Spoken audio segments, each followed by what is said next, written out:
Society annual meeting, and I think it's going to be a fun night. We've invited quite a few people who lived in town a long time ago, I won't say how long, to try to share with us some of the memories they have of that time.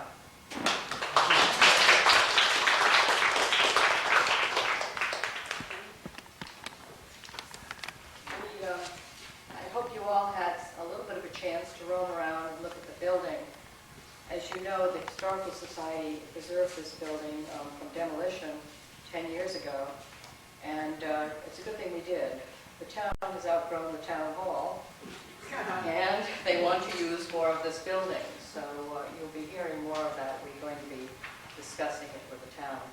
Meanwhile, we have, Grace has found someone who's done an excellent job of painting our workroom and fixing it up, so we're pretty happy, and we'll be doing a lot more on the interior of the building, and hopefully it won't fall apart the way this room did. Now, on to the program. I think the best thing to do is to ask the people who are sitting in the front row to identify themselves, and I don't know whether I should ask this, but how long you've lived in town? If you wouldn't mind telling us, or if you want to, if you don't want to, then you can skip over it, just so when you speak we'll know who's talking, and we'll start with Gordon. That's a surprise. Gordon Miller. I was born here and essentially lived here all my life. Okay, that's fine. No secrets. No. What part of town were you born in, please? Well, I was born in New Haven, but lived in Northford. Oh, Northford, I mean, that. Florence? Did you give me I'm a name? Florence Juniper, and I live on Twin Lake Road. I mean Cedar Lake Road. I used to live on Twin Lake Road and was born in the house between the two lakes. Lived here all my life. What was your first name? Florence. Florence. Lindsley? Yeah. Lindsley? You remember? You and I went to school right here together, didn't we? No, Yeah. I think we did. Long time. Eloise? I lived in North Branford up until 22 years ago, and I went to school here too, and I know him too. And I moved to Branford 22 years ago. I'm Bertha Page, and I've lived in town 55 years. First of all, they came up with a number. That's it. I wasn't born there, I was born in little town, but I came when I got married. Herb? Herb, would you identify yourself? I'm Herbert Miller. How many? 70. I showed up in Northford in 1913. And I've been back in Northford now for the last 12 years, retired. And lived very happily with my wife up on a hillside. We've been married 57 years. Oh, very good. Merwin? Would you identify yourself? I am Merwin Ephelm, Maple Road. Lived in town 74 years. Just had a birthday in June. And, I remember a lot of things that happened here over the years. Went to school here, as well as where Mrs. Mushaw lived in Beach Corner, little single room school up there. That house that she lived in was the school I used to go to. Used to walk to school, no buses, snow that deep, still went to school. Didn't matter. And, well, lots of things that I remember about things that happened here in town. And I attended school, all 3 rooms in the schoolhouse. Graduated from there. Merwin's anticipated my next question, but we'll go around. Grace? My name is Grace Rapone Marks. I've lived here all my life, and my family moved here in 1914. But I'm not going to tell you how old I am. I also went to school here. I'm Vera Barker Philippi, and my family moved here in about 1921. I've been gone from North Branford since 1944, but now live in Madison and still come back to North Branford quite often. My name is Simpson. I live in Northport, the end of Old Post Road. I lived here since 1937. My mother was Eunice Lindsley Simpson, and I think she was she the founder of, or the first president? One of the founders of this society. And very keen interest in our family, always. I do live in the Lindsley homestead, and it has continuously been in the same family since it was built in 1790. Same family there. I think you all are living history. And my first question to you, and I think it goes along with the pictures that you saw on the table, is school memories. And Merwin started to tell us them. And I know he's got great stories about the Beach Corner School, so I'm going to ask him if he can tell us a couple. Well, if anyone goes up to where Mrs. Newton lives and takes a look at the chimney on the outside of the building, I remember the incident well. The chimney was there for many years, no problem at all. And one time, the smoke filled the schoolroom, and the teacher had to send all the kids home. Well, one kid, his name was Chester, he had charge of building the fires. He was paid $60 a year to come in half an hour before everybody else in the morning and build a fire in the cold weather so that the schoolroom would be warmed up and the kids could come near the stove to get warm when they come in. Well, there was a single room school. There were grades from 1 to 4 and a total of 17 kids in the whole school. That was it. 17 kids in 4 different grades, all listening to everybody else, and that's the way that was. Well, anyway, the school became filled with smoke, and the kids couldn't breathe. The teacher sent them all home. She came from the Navy, used to ride out on a trolley. And, well, the next day, well, somehow they figured that the wind was coming over top of the roof, and was coming down the chimney, and that was causing the smoke to come into the room. Well, the next day was the same thing. Built the fire in the stove, and everything was out for the day.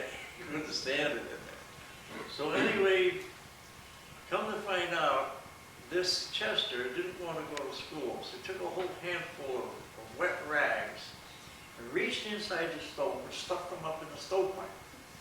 Well, that's what caused the smoke. There's no smoke to go out of the stove. He built a tremendous fire.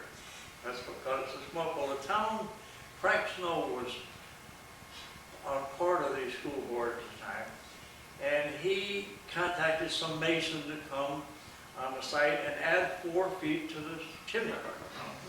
Make the chimney higher so that the wind coming on the roof couldn't cause things to smoke. Well, if this kid had a half a brain in his head, he would have got rid of those rags before they discovered what happened. But they added onto the chimney, and everything was all right. To build a fire in the stove, still the same thing. No ventilation at all. And then they discovered what the problem really was. It stuffed up the rags. They built the chimney on, added the chimney for no reason at all. It's been that way for years. It was sufficient the way it was, but it's still there. You can see, like the chimney comes up, and then there's their little increase in size on the usual chimney. But the one on her former home goes up another 4 feet, and then it's got another little. You can see that. Well, there was lots of things. There was some huge white birch trees that grew across the street from the school. Oh, they were big like this, and they were tall. And some of the older boys used to climb up the top of one of those trees and cause it to bend right down to the ground. And then we would get one of the little kids to grab a hold of the tree and hang on. We told him, hang on tight now, don't let go. We leave going, up people go. Screaming his head off. One of us had to climb the tree and bend it down again and get the kid off. The teacher lectured us on that a few times. was a field that was a little bit low, and every fall we made sure we built a little dam about this high right across the area there. So then when it rained heavy in the winter, the field would flood. It would be about this deep, not deep enough for anybody to drown, but to have a skating park. We had a good skating park right across from the school all winter. And I remember different times. One time the ice got soft in the spring. You could run across it, it would make a bendy ball. And we kept running across it, and the thing became more pronounced. As you'd run off it, it would really ripple. So we kept coaxing the little kids running across there. I didn't want to fell through. But their feet broke through it. Not up and down, but we fought heck from the teacher for that too. Thank you, Erwin. I'm going to ask Herb, did you go to school at a one-room schoolhouse? Herb? Yeah. Did you go to school in a one-room schoolhouse? Yes, Do you have any memories of it? yes, but I'm not going to talk about it.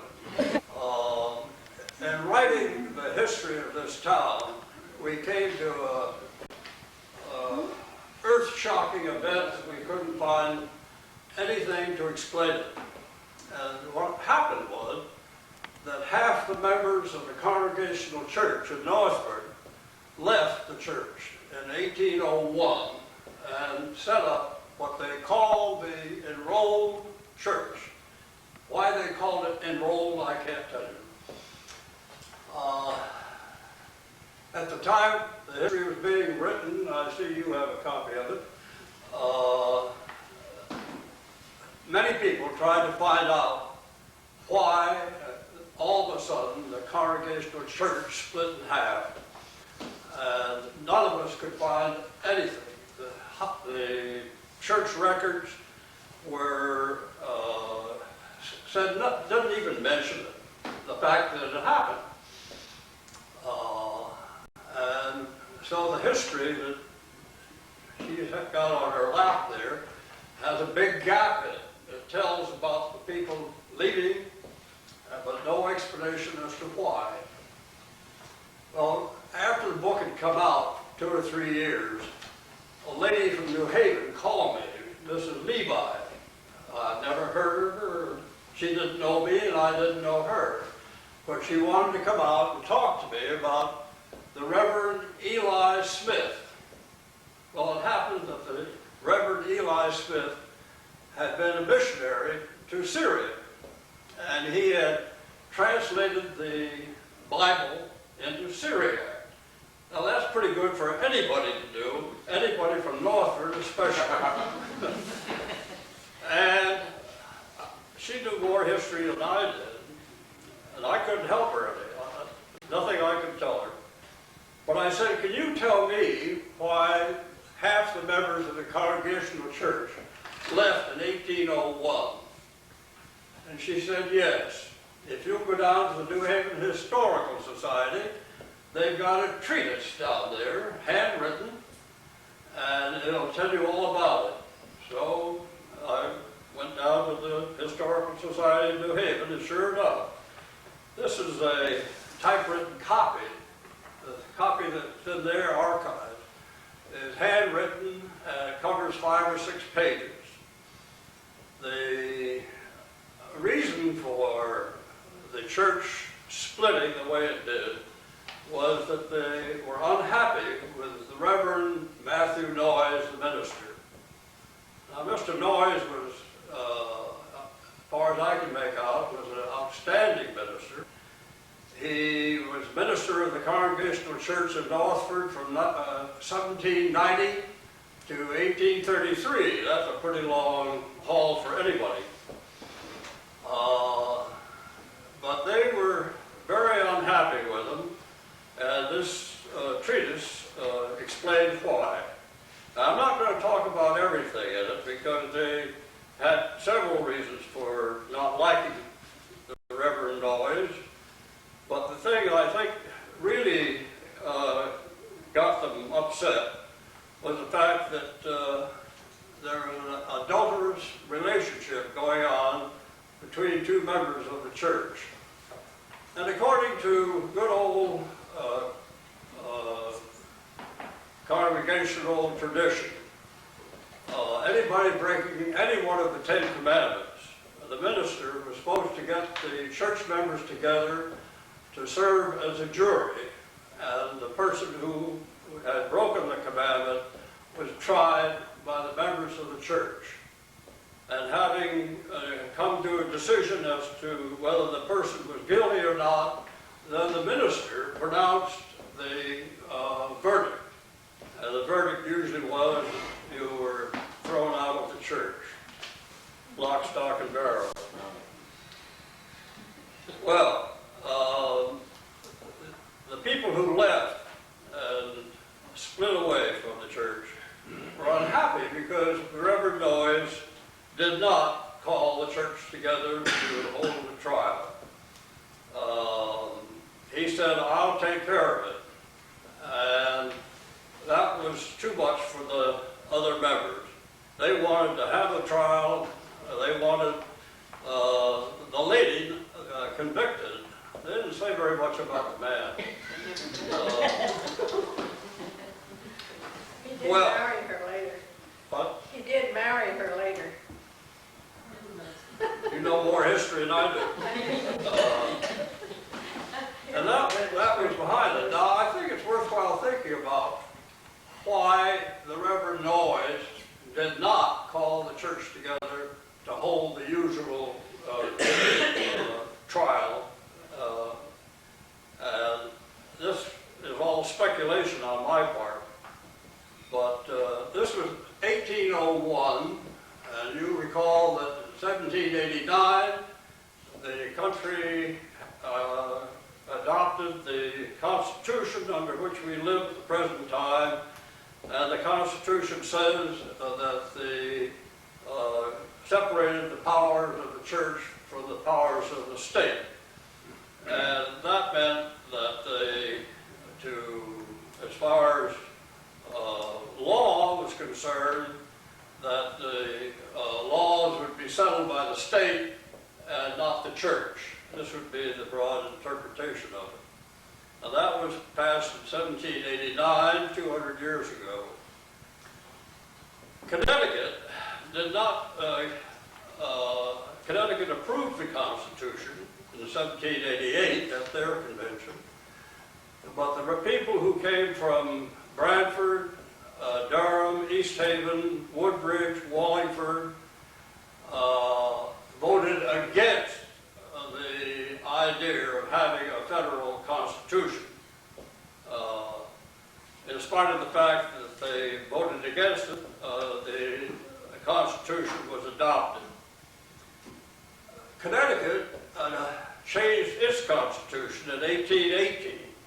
At that time, they disestablished the church, and that meant that the power of the church to hold court and so on was taken away from them. So you can see that this episode occurring in 1801 came at a time when the whole pattern of how the law would be carried out had radically changed. Over the 200 years prior to that, the Congregational Church was predominant, and they had authority not only over the 10 Commandments, but they also had authority in running the schools and practically in running the town. The ministers in those days were all powerful people. If you go back to the days of the Puritans arriving in Boston, John Winthrop, who was their head, had a council that ran the government of Boston. There were no ministers ever sat on that council. But the interesting thing to me is that nothing of any consequence ever happened in that area, that the minister was not invited to make some judgment apart from whatever the council might want to do. They always turned to the minister for his opinion. So that the minister was really an all-powerful person. And I think that my guess is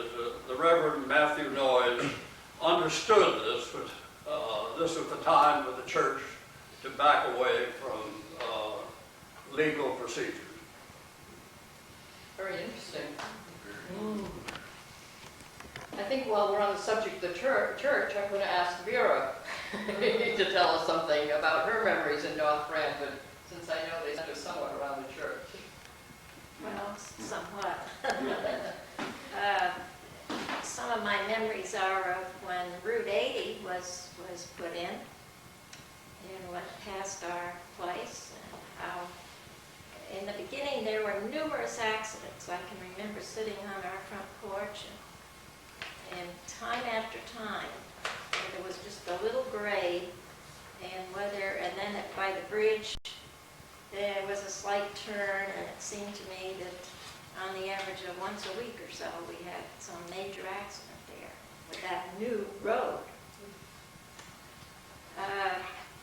My father, as many of you know, ran a grocery store. My mother and my father.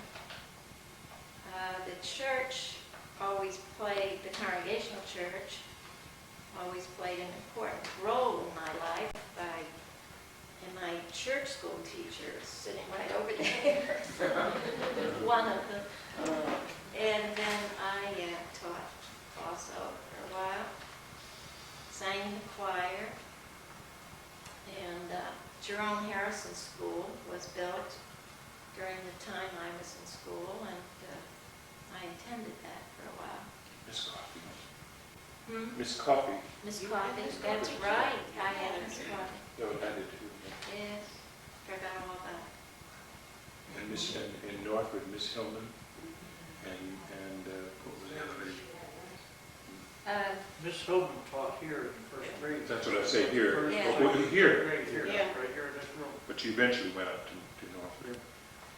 I understand that she still is in life. Oh, yes, I saw her just recently. And Miss Cox, Genevieve Cox. Miss Conley was it? She's going to What do you remember about going to school, Randy? I think the biggest event that I remember was the burning of the congregational parsonage. And it was, for a child 10 years old, it was quite an event. And it burned, and the church, the town, and again, I'm not,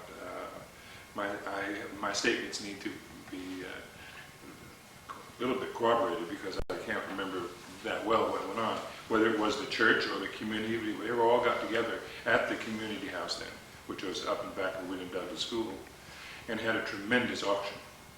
And everybody brought something in the town. You were to take a piece from your cellar, a piece from your parlor, and a piece from your attic. And that was the statement that was given. And they had this marvelous auction. I might digress to a moment to say that, just to let you know what kind of characters lived here.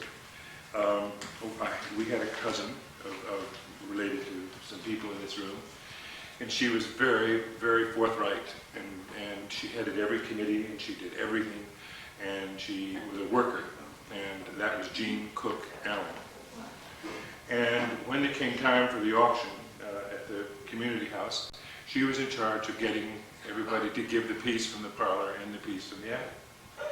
So, of course, I was just a little fellow. She came to the door, and she was very, very impressive lady, and she was a very strong lady. And so she came to the door where I live and said, asked me where my mother was. And I said, well, she's upstairs. She isn't feeling so well. She's upstairs. And, well, she said, I'll just go to the back stairs and speak to her. So she went to the back stairs and called out my mother's name, and mother answered. She said, now, Eunice, she said, I've come for the piece from the attic and the piece from the parlor for this auction. And my mother, knowing her cousin by marriage as she was, got out of bed and came to the top of the stairs and looked down at her, at Jean, and said, well, you may have the piece from the attic, but she said, I'll see the piece from your parlor first. So, and this badinage, this conversations, they love to do it. They weren't. It was the bark was worse than the bite, but they got things done in town. And I think there are some newspaper photos that sale at the old community house, raising money to build a new parsonage. And I know that my uncle, Jared Lindsley, gave the horse barn that stood across on Route 17 at the end of Old Post Road. He gave all that, he had the barn taken down, and he gave all that lumber to build what is now the parsonage. So the interior of that, on the other end of Old Post Road, the congregational parsonage, the interior of that is built with very old wood, taken from that horse barn. The underpass is. And then across the street from there, you could see where the old road was. They used to call it Boxing Road, not Route 80. And across from there, there was a house. And it was like a dead-end road there. And the Walsh family lived there. And after years, no Catholic church was here, so they had their services upstairs in the house there.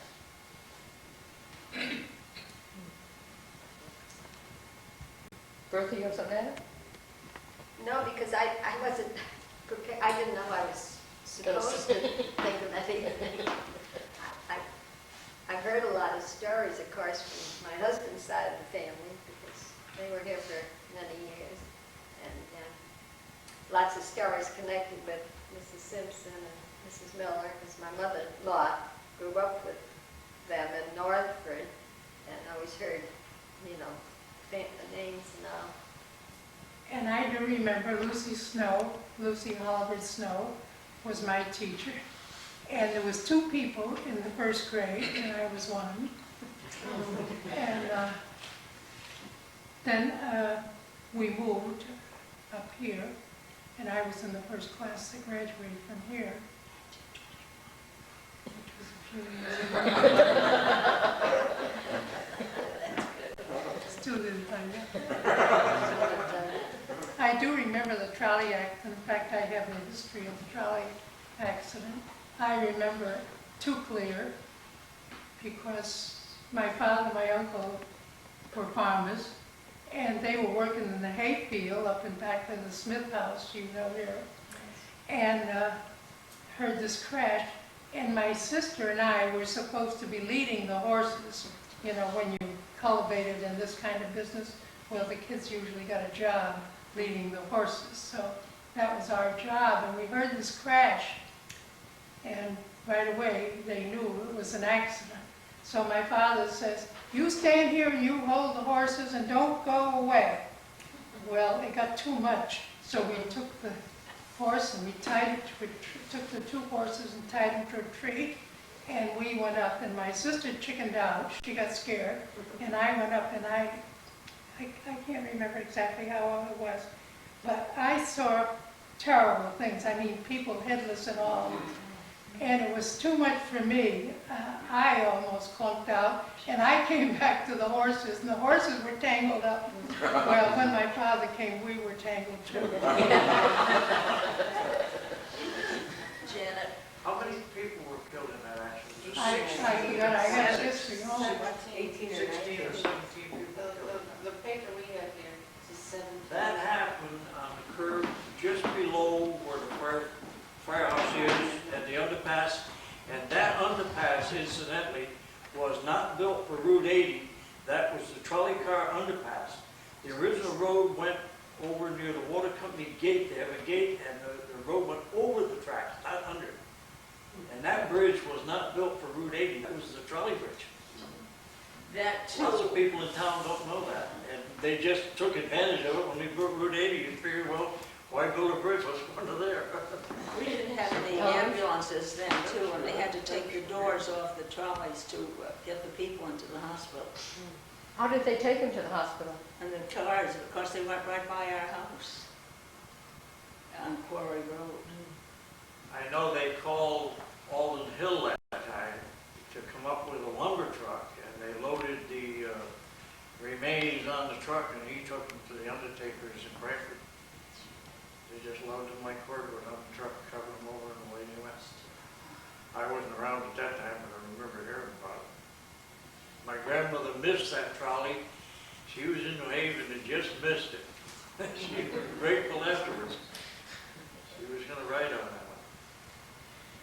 I have a question for all of you. I thought it might be interesting to know what your parents did, what your father did to earn money, or what was his occupation. Can you just, My father was plant manager at Track Rock.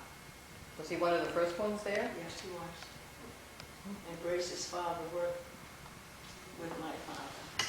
He used to make the tunnels before they were well drilled. They went this way. And he made those tunnels. They were wide. It scares me.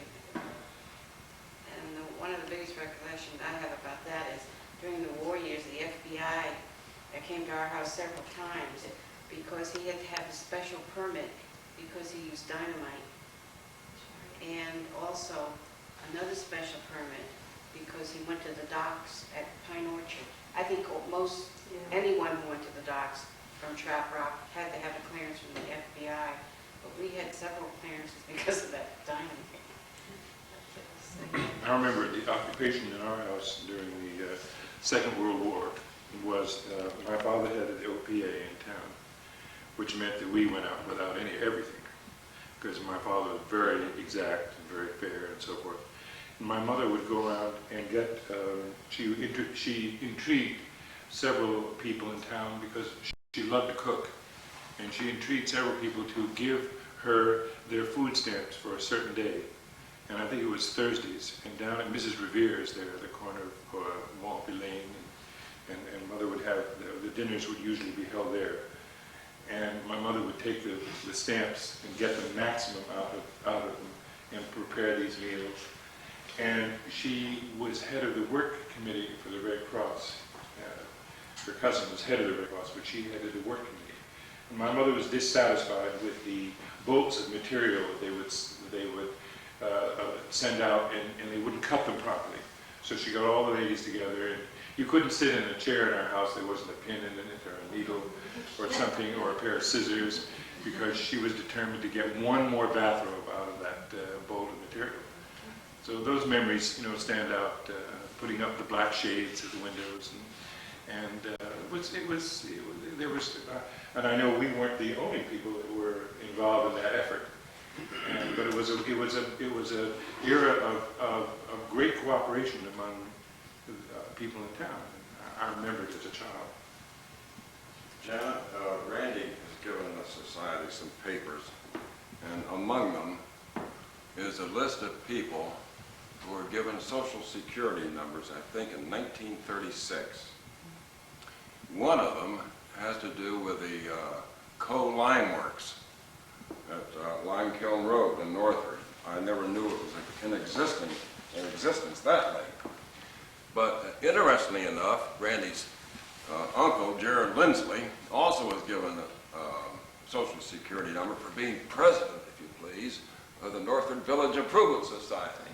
And that I cannot understand. Sounds like collusion. Herb? I want to put a happy ending on my story. At the end of 43 years of being minister, Matthew Noyes retired, and the members of the enrolled church came back and joined the... No. It sounds like some modern day congregations like that. Then one more postscript has to be put on the fact that somebody said about the Catholics did not have a place to meet in North Branford. We had the very same situation in Northford, where a special dispensation was given, and the Northford Congregational Church was used. Ecumenism, is it? That word wasn't out then.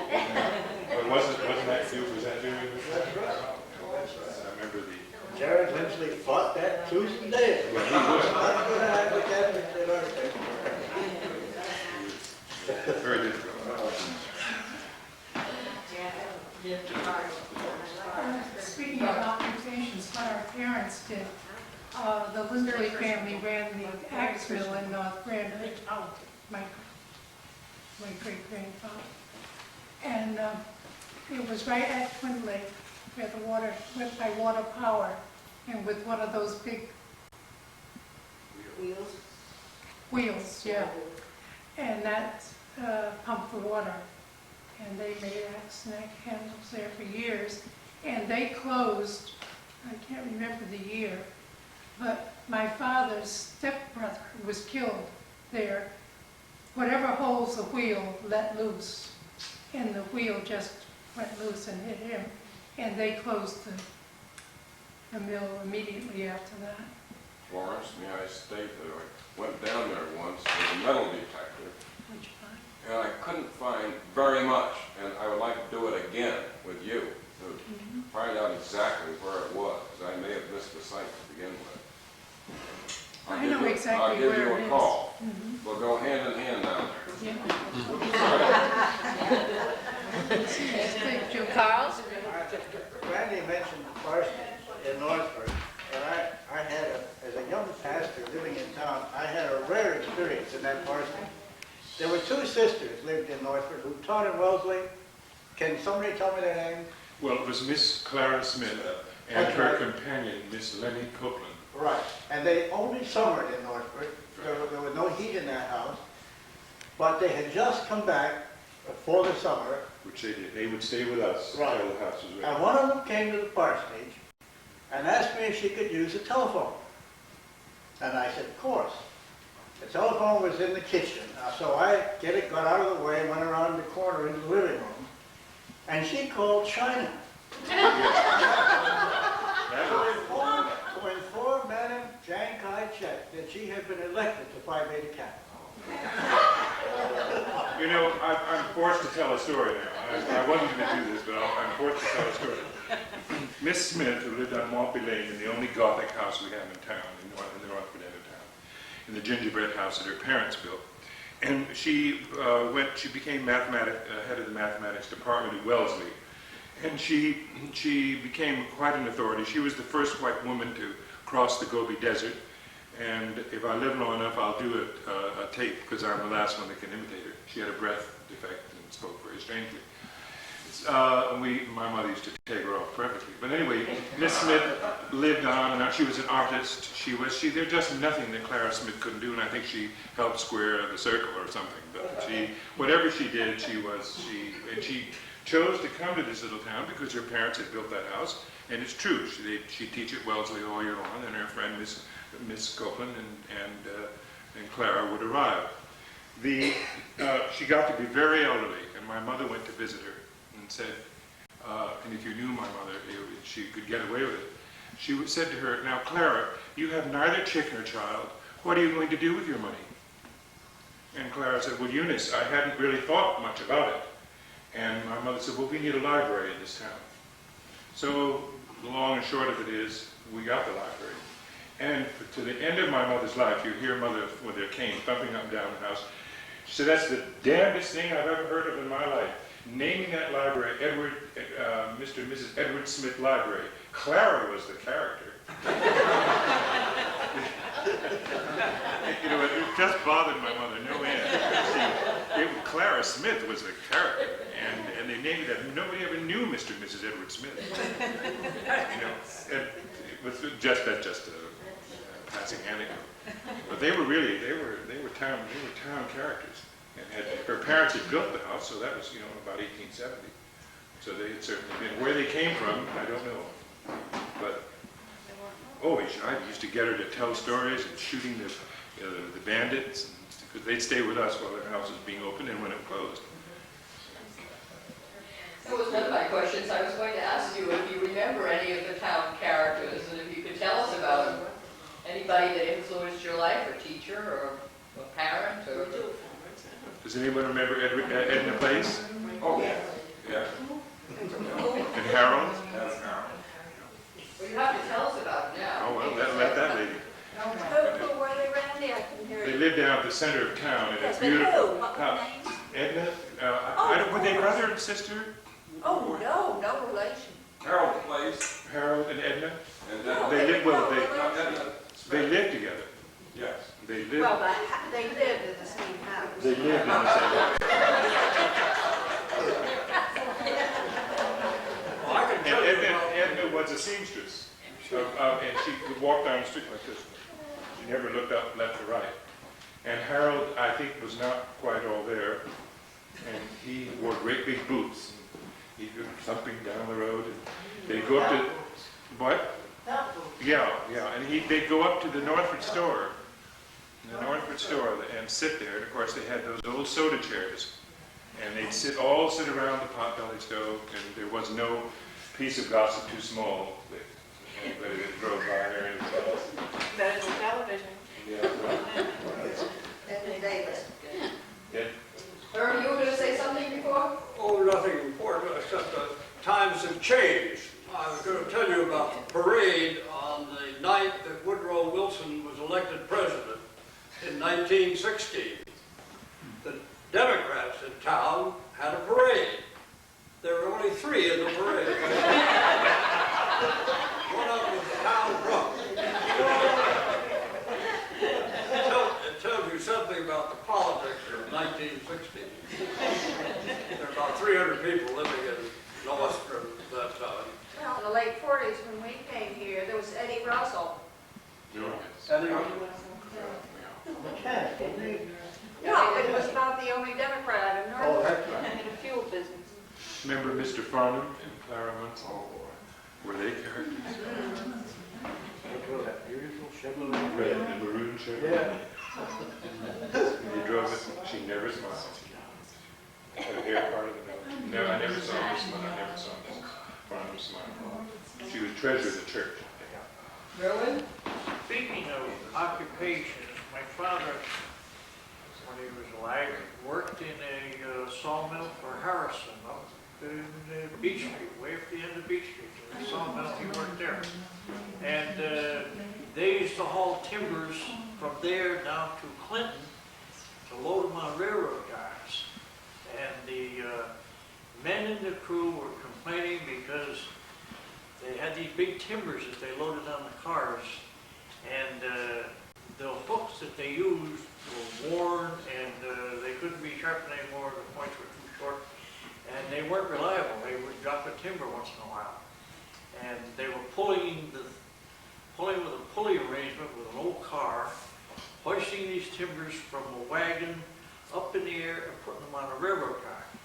And my father was on top of the railroad car, and he was straightening the timbers around when they lowered them down so they'd be in position. Well, he saw that one of them was going to let go, and he jumped off the car, and the timber came down, hit the car, did one bounce, and landed on him, and that was the end of that. And left my mother with 5 young children. My youngest sister wasn't even walking yet, and that's how I grew up that way. But what was I going to say? We managed with state aid and no electricity, no indoor toilet, no electricity, no central heat or nothing. Everything was the old-fashioned way. Where did you live at, Laura? Right where Mrs. Jones lived on Maple Road, just 2 doors down from where I live now, living on part of the original land. Does anybody remember any vendors back then? Remember there was a scissor man. Mr. Nesbitt used to come by with, Well, he had stale bread. he had some,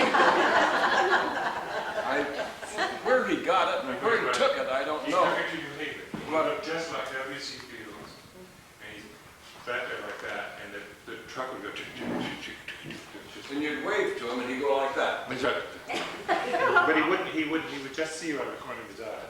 And he lived with Miss Frances McDonald up at the corner of Woods Hill Road. And that was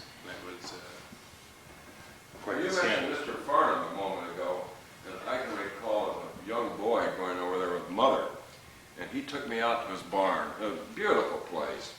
And Still the there. barn was gorgeous, and on the side of the barn he had, I don't know, 2 or 3 bows and some arrows. And he said, "Come on, Gordon, let's go out with a bow and arrow." And by God, he shot a woodchuck with a bow and arrow. Is this Elmer Farnham? Yes, Yeah, I'll never forget it. you're gonna see what I'm thinking. Well, I was going to ask you if you remembered my grandmother, Daisy Foote, Yes, I do. driving her Model T Ford. Yeah, I Do can you see have it a now. good picture of that in your mind? And your grandfather had the car shop here, didn't you, Mary? My father's Father's side. side? Yes. Where I would have that quite a have few postal cards, you know, that, Mhm. and I know they I take your- think it was in one of the houses over here near the library, but I'm not positive about that. On North Street. What place was that? Yeah, I think it was on North Street, near the library. And what was it? Card Card shop. shop. A card shop? It used to be. They were all over town. In Totoket too, wasn't it? No? Well, there Yeah. was one at where the Grizzlies lived, there used to be a card shop too. Yeah, that had something to do with the Marys, didn't it? I don't know, could I? I think he did. Yeah. No perks, no perks.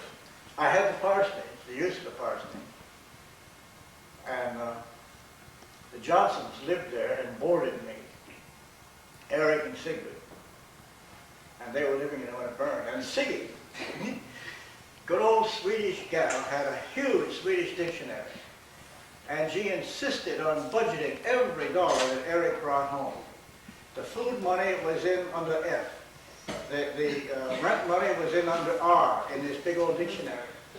And when the house burned, I was in Brooklyn at that point, but they told me that Sigurd went back to the cellar hole the next day and poked around in the ashes and found the dictionary, badly charred, but all the money perfectly intact. So we've been using that method ever since. But it's an English We've all been talking for almost an hour here, so I just thought I'd like to go around and ask each one of you if you have one more thing you'd like to add before we break up for the night. Merwin, you want to? One very humorous thing I recall. We were scheduled to put on a little play, the older kids in the school, in the one-room beachfront school. We were scheduled to put on a play about fire prevention. Well, that building comes close to burning down there than he ever did. We got a pile of leaves, put them on the floor, and I remember being the hunter, carrying a little air rifle, or a little BB gun, I guess it was. Anyway, and I come along with hunting jacket on and an old hat. So I lit a cigarette and threw it in a pile of leaves. Well, needless to say, the leaves started blazing, but the coaster wagon with a milk can full of water on it was supposed to come out of the hallway. My two kids, and they come down through, went around the room and got the thing hooked on one of the desks, and that tied that up, and meanwhile the fire lit at the ceiling. And on a wooden floor, and old brother up there. If one of the school members had ever come in at that time, I don't know what would have happened. But here the thing was blazing up, and the flaming arms, and you know, the little kids are squealing, hollering, everybody running around, the wagon hooked on the desk. Finally, they had to grab the milk can out of the wagon, come up. When they swished it on the leaves, everything went the whole length of the room. Terrifying. Charred leaves, oh, what a mess. It took us an hour to clean it up. And this was fire prevention.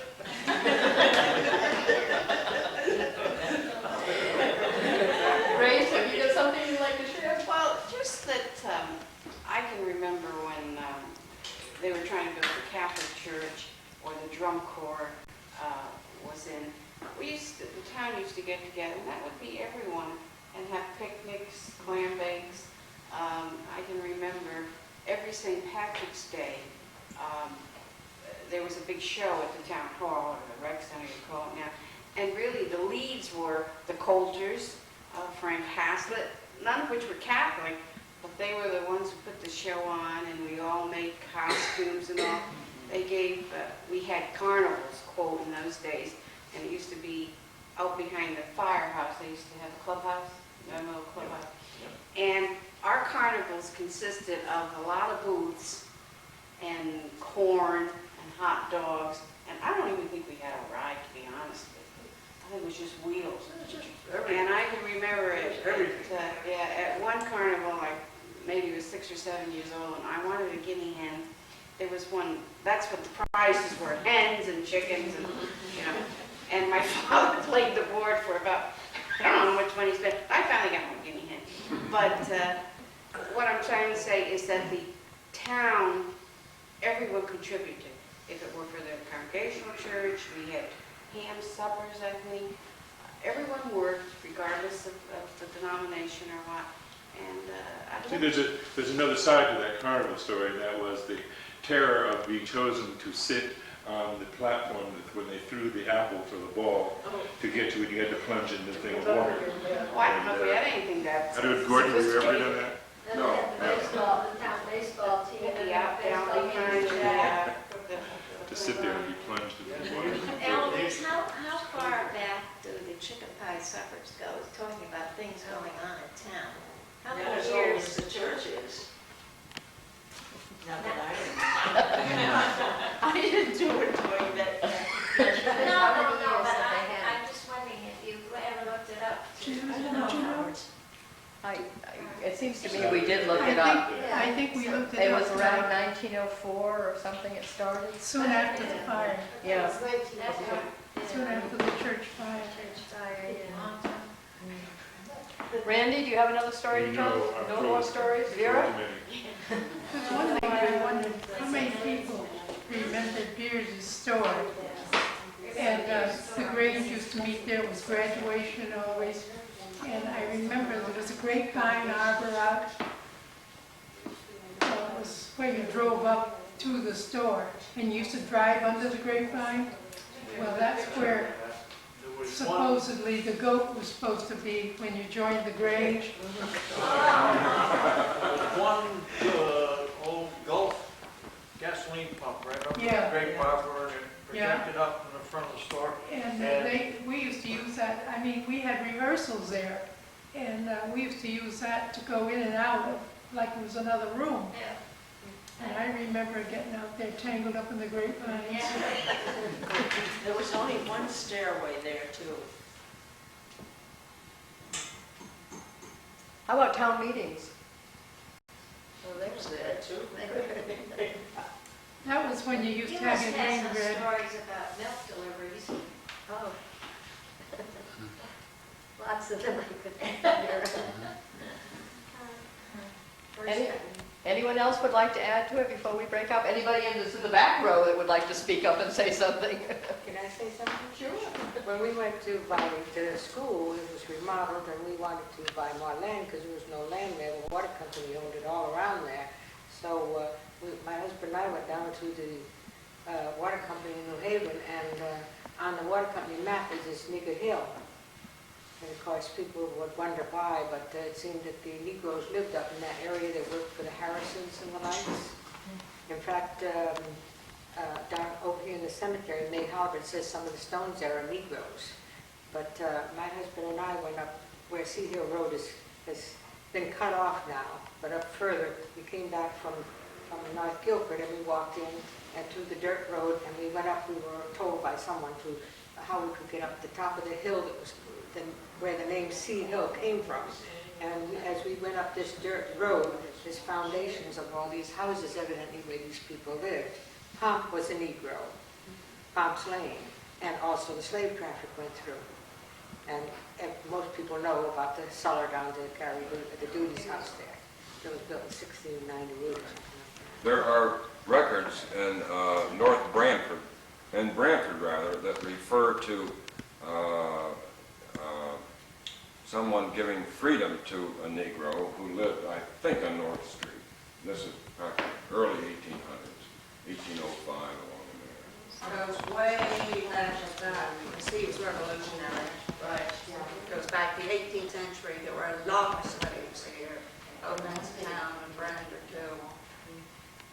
So it wasn't just, Anyone else want to add? I had a slip of a receipt in my family which said, received of the person who lived where I lived and his brother, and towards I don't remember the amount, $3 each towards supporting Nanny, a Negro woman, and assigned in Branford. But I don't know, is it, when you get to the early annals of this town, I have a lot of 18th century papers, but the legality of them is taking place in Branford. It never mentions Northford. Did they have to go? It was Branford. It was Branford, that's it. So they would have to go down to Branford to get something legalized? There wasn't anybody here. No, all the deeds are down there. Everything had to go to Oh, Branford. that's pretty good. And then they broke away. And probated either in Guilford or Wallingford, Wallingford. but not here. I have a lot of I want to ask, we've been enjoying this, no end. But has anybody in town been doing any, or making any effort to gather the oral history like we've been hearing tonight? There's been 2 attempts through the society that I know of. One where the members of the society did it themselves, and that was not too successful. And then Marion Bradley's English class went out and interviewed individuals in town, and we have those tapes too. So there's 2 attempts in the past, and I guess Tom's doing more. Janet, out in front, when I was in 8th grade in Arbor Day, they planted a tree, and there's a bottle with all the names in it. But I don't remember which tree it is now. You mean we have to dig up the tree to find out? Janet, do you remember we had our reunion for this? We planned a reunion, and I thought Eloise might be interested. And I got permission from the superintendent of schools to look at the children's records, which we found out later was illegal. But at the time, he made me promise not to look at anything but the names. Now, the first 3 names on this school, 1921 when it opened, was Eloise Bean, Marguerite Bean, and Mary Kim Rotter, who was my mother. So it was really the strangest feeling. Those 3 people are Mary was my mother. Were they the first 3? Yeah, they were alphabetical. Well, it was alphabetical, B, C, but they were the first group of kids in the school, yeah. Well, Florence was a... Oh, well, yes, I'm sure, but I'm just saying, those 3 names I came across immediately. Yeah, but you would be a Lindsley. Yeah. Yeah, but those are the first 3 names in that book. I have a book at home, like a ledger. It's a school ledger from the state of Connecticut, and they apparently required the town to make these out. It is dated 1855, and it has a list of all of the children who went to school in North Branford, and the school was behind the Shell station down here, between there and the brook, near the town hall, on this side of the town That hall. was a little building there. We took it down. Mr. Lober, who run the store, used that building to garage his truck for years. It's an old white building, one side of it was open, he used it to garage his truck. But I have a listing of all of the children who went to school at that time, in 1855, and their parents' name, the parents' name, and this, I have this listing for North Branford, and I have another list in the same book of the children that went to school in North Guilford in 1855, and also in the schoolhouse that's on the end of Neck Road in Madison. I have all of the list of all the kids that went to that school in 1855. All 3 of those schools, and all by the same teacher. You better I give don't it know how to they the arranged that. Historical Society. What's that? You better give it to the Historical Society before That is, something well, happens. I think you have